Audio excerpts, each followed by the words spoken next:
I want to talk about something, and this something is a particular scene of music. So, this scene in particular is pretty underground, and I don't think it's probably for everyone, but I want to show this to people. So, to whoever's listening, these are my thoughts on the underground Japanese folk scene. Now, no, I'm not talking about the cute girls with the guitar scene necessarily, so no Ichiko Aoba and maybe not Eddie Marcon or I don't know, Marcon. Even though the latter is more underground, I'm here to talk about some real obscure shit, alright? But where do I start? I guess all I can do is start by how I found it in the first place. Long story short, pure fucking luck and almost entirely by chance. Now, let's be a little bit more descriptive. It all started when I was looking for a different band that was also kind of underground, Advantage Lucy, on Spotify, and I didn't find the music I was looking for, but I came across this playlist. One very interesting playlist that contained what was my first encounter with this scene, and perhaps the album I'm talking about that holds the best examples of what I'm talking about. The album I'm talking about took me and threw me headfirst into what I was looking for without even knowing. A very naive, very warm and childish version of folk made by Japanese people. This album that I'm talking about is Songs for Now, 14 bands from Japan. Now, let's start by the first track. It starts with a guitar playing the main melody, then it's joined by a trumpet played by someone who seems to have picked it up just a month ago, and they can carry a note somewhat, but that's part of the aesthetic. I believe, anyways.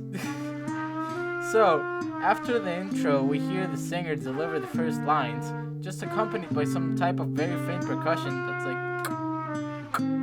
I don't really know how to describe it. It's like. I don't know, I'm gonna try to do it with these. It's basically that. and they pan it on like each side of your fucking ears, which is kind of weird, but I like it. Anyways, then there's this small part before the main thing, the main melody, where she goes do do do do, with the guitar following her and the trumpet doing something. And then we're back to the melody from the beginning. This part repeats one more time and leads to the outro, which is a slightly more intense version of the melody.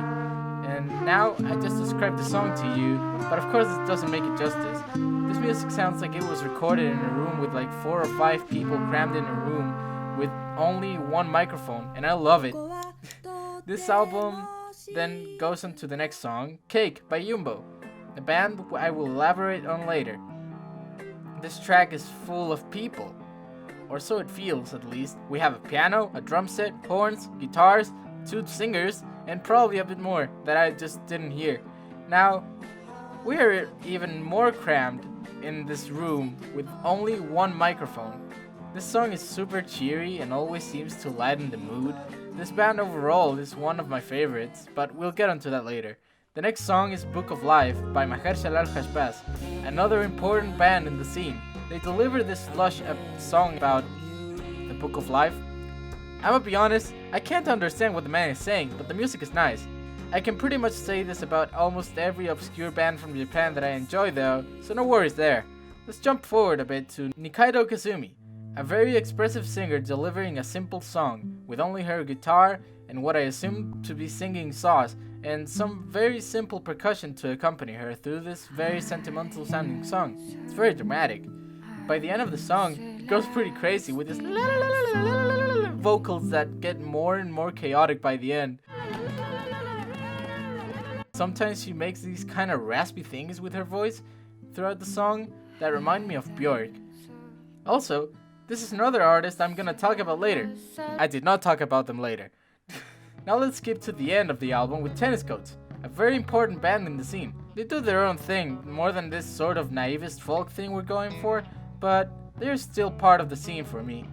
Well, they have this very weird and bare bones version of Tellin' Pa Woo.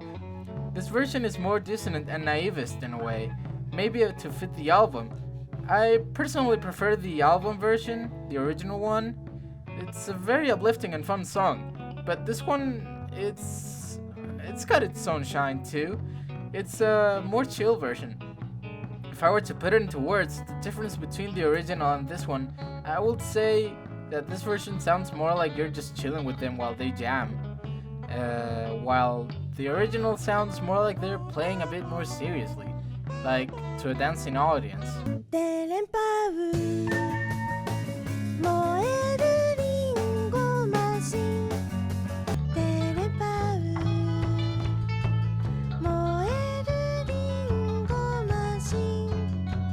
Now, let's get into the bands. Now that we have the introduction out of the way, let's talk about the bands. Let's start from Yumbo. Yumbo are, well, a lot of people. Koji Shibuya, Chieko Yamaji, Natsumi Kudo, Ayuko Takayanagi, Yudo Ashida, and Daiichi Minaki. All of these people do multiple things. They all have etc. in their role, like I don't know, songwriting, piano, vocal, etc., percussion, etc., French horn, flugelhorn, etc. You know, I think it's pretty fair to say they use a lot of instruments.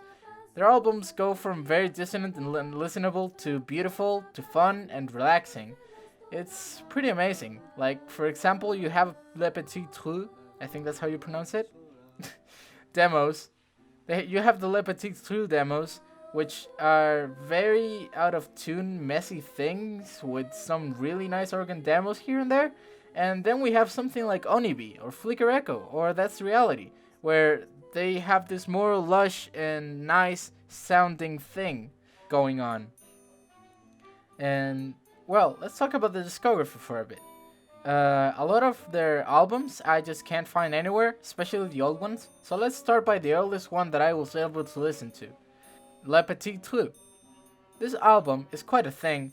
It has this almost dreary and melancholic vibe, but it also has this weird dissonant instrument that sounds like they just grabbed something to tense a metal string, and there's noisy sections in certain songs.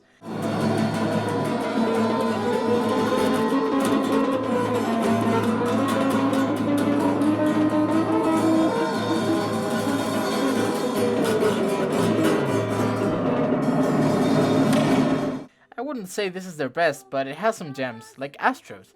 With slow head movement vibe, it feels like you were by a river with some classmates and they're all just learning their instruments, especially the violist.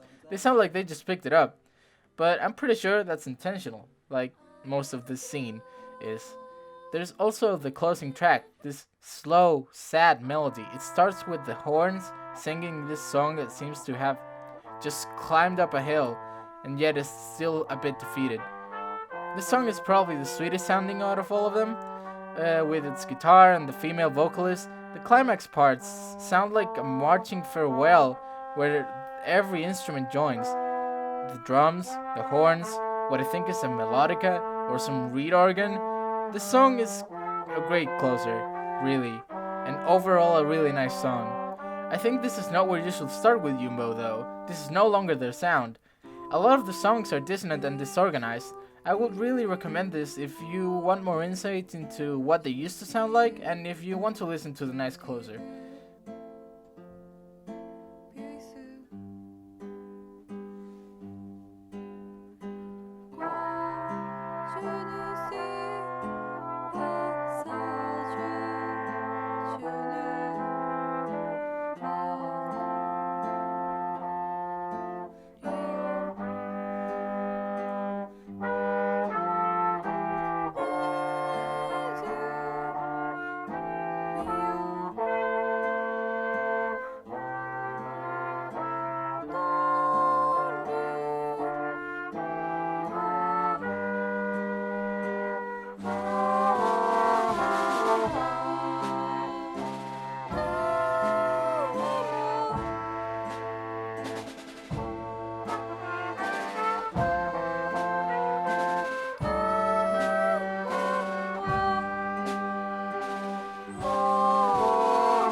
Now, onto the next album they released, Flicker Echo. This album kicks off with a storm at the sea. You're on a boat and you're playing this song with your friends as you see a distant shore. The song really sounds like that to me. It starts off with fast strumming of a guitar and galloping drums, followed by a horn whose melody sounds like the establishing shot of the storm. The vocalist first goes in alone, but then is followed by what sounds like almost everyone in this band gang chanting.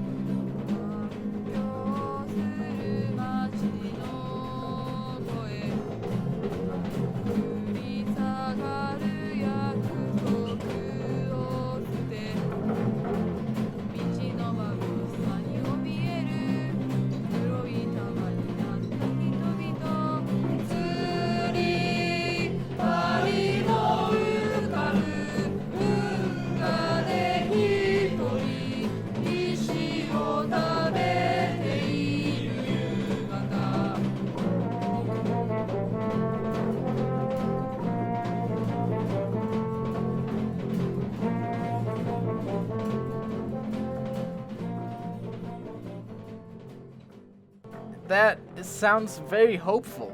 The melody overall is amazing. It sounds like they're going to fight this storm and sing all the way through. The ending of the track has this horn going crazy for a bit, before closing with the fucking jump scare of a snare hit. Amazing. I love this song.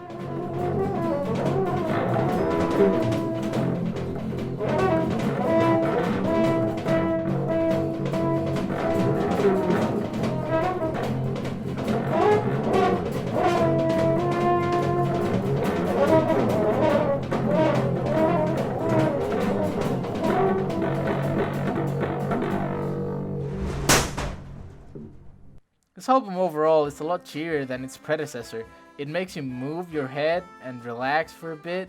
I feel like this album goes from being in a dangerous storm at the sea to a cabin in an island where they sing these songs to pass the time while the storm goes on. Whenever an album or a song gives me an image like that, a story, I can't help but enjoy it more. Like most of my favorite albums do this to me. Like they just make me imagine a scene or a story, and it's really amazing. I could talk about all of their albums, but I really want to get to talk about the other bands I'm on the list without getting the video to be like 2 hours. Maybe I'll go over their discography in a later video. Mahershala Hashbaz. It is time to go into the next prominent band in the scene. This band is led by Tori Kudo, a Jehovah's Witness that just wanted to make some naive folky tunes. In the show This Is Our Music, we get a view of his mind, and honestly, he's a pretty interesting guy. I think I'll show you some clips actually.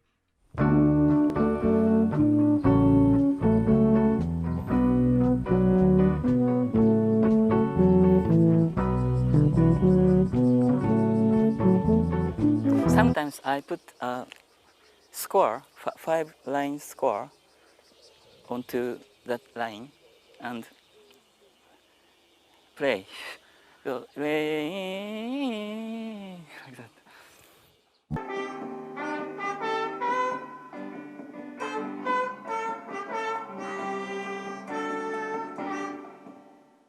You're a very good musician. You're able to play however you want to or with whoever you want to play with.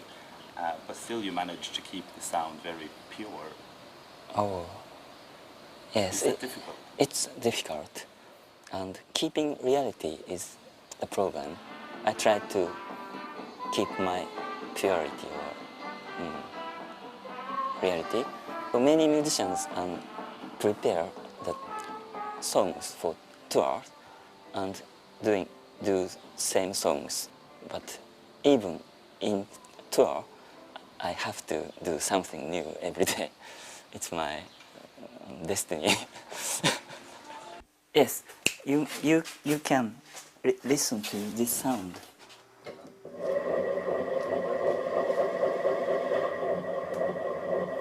Sometimes the word, I listen some words.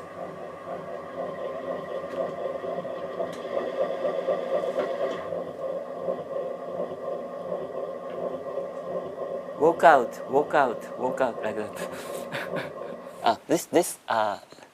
This noise is just noise. Now,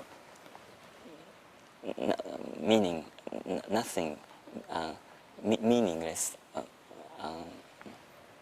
noise. But if a word were given to it, for example, it's a noise when I die, like that. People suddenly give some sentimental value to the noise, like that. So word is very important.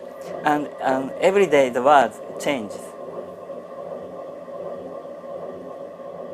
Abandon, abandon, abandon, abandon, like that.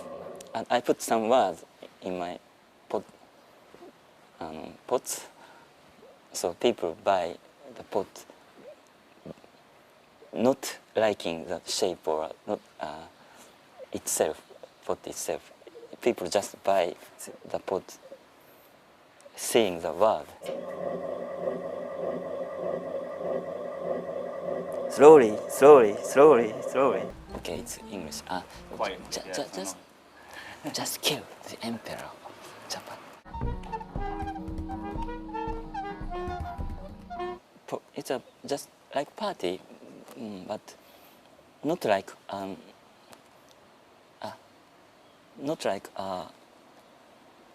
usual party.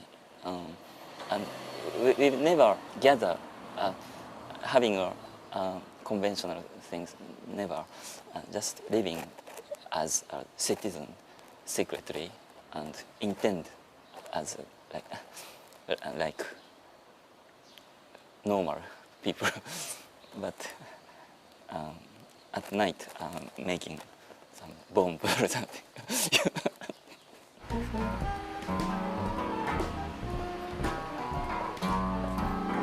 Some of them were still in prison, and in late 70s, and some of them were have been already in prison. So we were musicians, so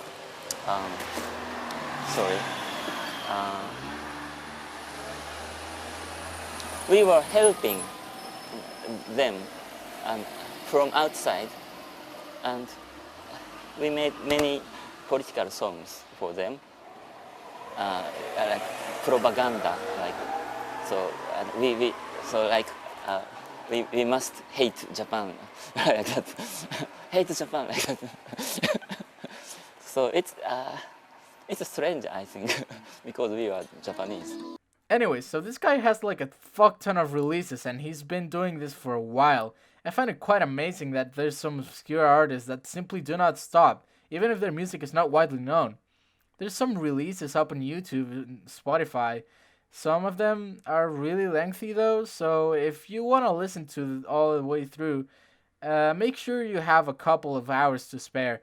I won't cover more than one album in this case, cause a lot of them are just too long, and I prefer these experiences to be short and sweet. I know it's a bit nitpicky, but, well, you'll have to just bear with me here. So I'll go over Blues de Jeu, their 8th album, out of like 21. Blues de Jeu is an album, a 41-track album. Patience is not my strongest suit, and as I am listening to this album, I've realized I've never listened to it fully and I'm dumb. But anyways, this should help me broaden my music library somehow and also get to know this band's repertoire better. I'm on the 10th track now, and I can say most of this album is pretty soft, except for some strange and kind of eerie bits like White Dream.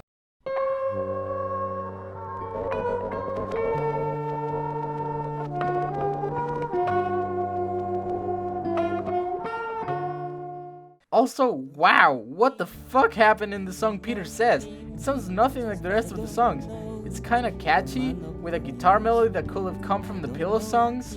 Overall, this album is kinda strange, not as dissonant as Jumbo's Lepetutu, but clearly naivist.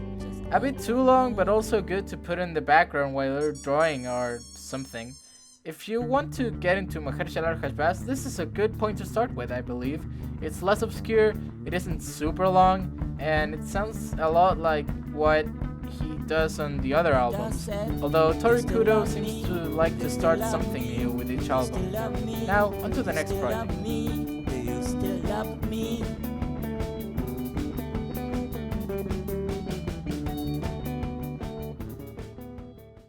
Hey, time to talk about the band I kinda knew before getting into the scene, Tennis Coats. They are somewhat more popular than the other bands. They're not as naivist, but they keep this folky vibe that is also present in the scene. They also made a label called Magic Egg, where they released Jumbo's Flicker Echo, the first time it was released before, going on to 7 EP. But who are these people? Well, it's a couple. Takashi Ueno and Saya Ueno. Actually, what if they're not a couple? Maybe they're just friends that happen to have the same surname. Anyway, these dudes have been fucking everywhere, and I don't even know how. They worked with the Pastels, Tape, and some underground Japanese bands. I don't even know how they have so much reach, but I guess it's because of their music, which varies a lot from album to album, but it keeps the Tennis Coats vibe. Let's talk about the first album I listened to, Papa's Ear. I don't know why that name sounds strange to me.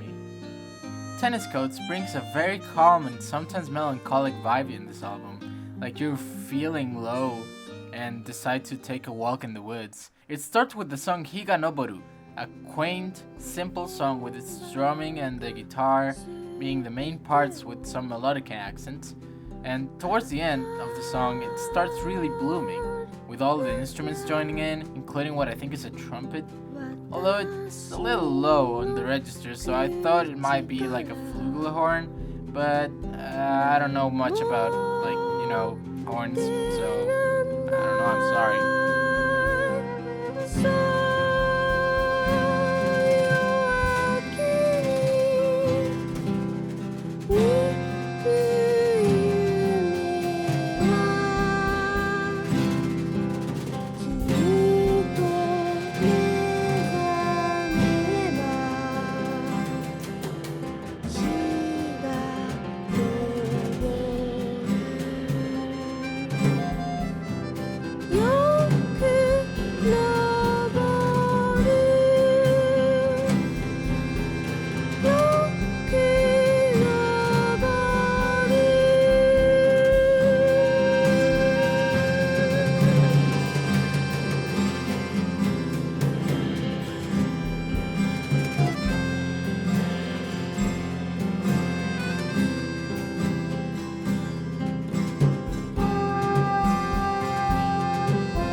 The song goes back to its start to finish it off, all instruments subsiding to give space to the vocals and the guitar.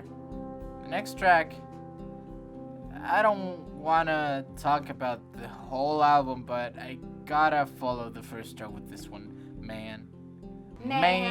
Woman, okay. Alright, this track is so melancholic that if it catches you in a low point, you might cry, if you're sensitive enough. But it's not just melancholy, it's also got this beauty to it. Saya's voice really adds to this album's sweet atmosphere. There's a fair bit of instruments for a folk song in this style, I think. Like, there's a flute of sorts, a guitar, a sine wavy synth, some percussion. It all kind of wraps you in a blanket and asks you to look at the rain inside the window. This is also the longest track in the album, and it really doesn't overstay its welcome. It keeps these small changes in its own way, while keeping the same vibe. They bring in these horns that just add to this atmosphere even more. I don't know how to put it into words what they make me feel. They're somehow triumphant, while also sounding like they long for something in the context of the rest of the instruments. Again, towards the end, you hear all the instruments joining in to take this track almost to consume you. I feel that the part that consumes me is the one at the end where the synth with some delay joins in, while the guitar melody and drumming gets a bit faster. I don't know. Something about the synth just makes me love it. And with that, it ends.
'I don't want this to get super long, so I'll do a bit of lightning round on some tracks. So, Kuki no Soko feels like a lullaby, a song made for a child to calm down, maybe to calm the child within us as well. Really nice track. Papaya is probably the nicest and cheeriest here, with the melody and the drumming making you feel like you're skipping through a field. This track doesn't fail to make me smile. This track is beautiful and I love it. It kind of brings a child in me to, go out there and just dance and rejoice in this happy sounding track.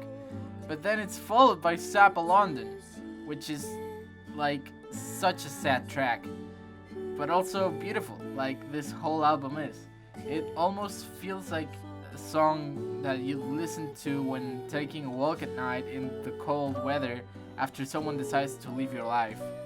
But then follows New Season's Dead, which is even more sorrowful and sad than the other tracks before. Jesus.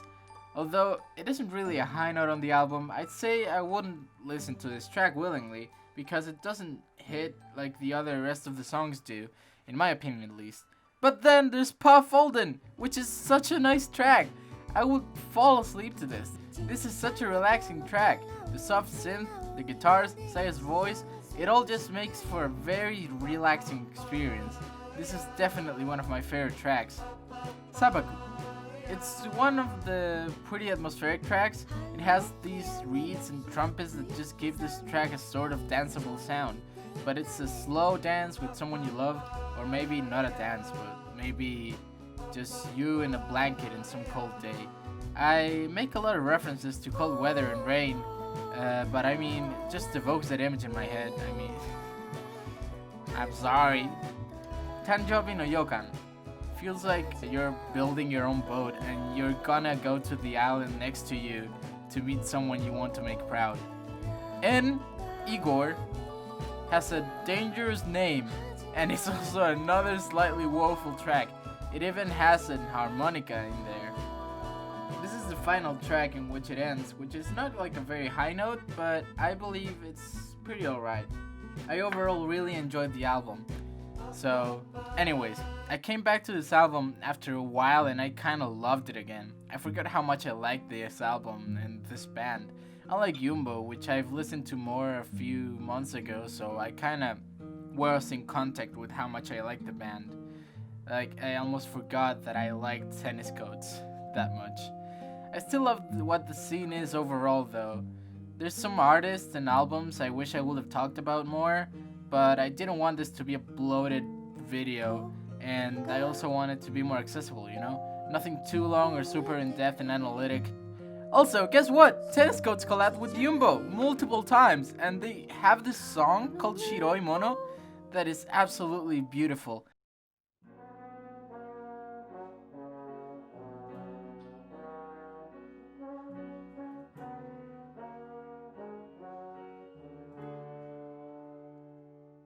This song was made for the compilation album called Mina Miteru, which brings together a lot of artists from this scene, and I can't wait to buy it. It's amazing. These bands are all connected somehow. They often collab with each other, and they're even somehow connected to Phil Elverum, one of my big inspirations and overall favorite peoples when it comes to art. How are these people connected? 7EP. 7EP is the label Yumbo is in now, and the label that Tennis Coats released their album Tan Tan Therapy in. Also, it releases Phil Elverum's work to Japan, and also Little Wings, a friend of Phil's that went on tour with him. You can see the wonderful documentary about this tour in YouTube. It's called Wise Old Little Boy. Also, there's this video where Calvin Johnson from Beat Happening, Carl Blau, Tennis Coats, and Nikaido Kasumi joined to make this wonderful, I assume, improvised thing. I just love how this small world collides within itself and with more well-known artists. I love the imperfect, pure human expression in this. I wanted to make a video about this because I want this music to hopefully reach more people, at least a few that find a new niche and stuff.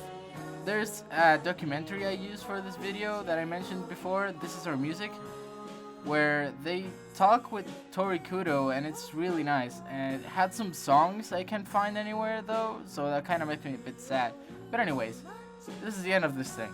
I hope you enjoyed me talking about these niche bands, and keep listening to new music. Keep exploring. See ya.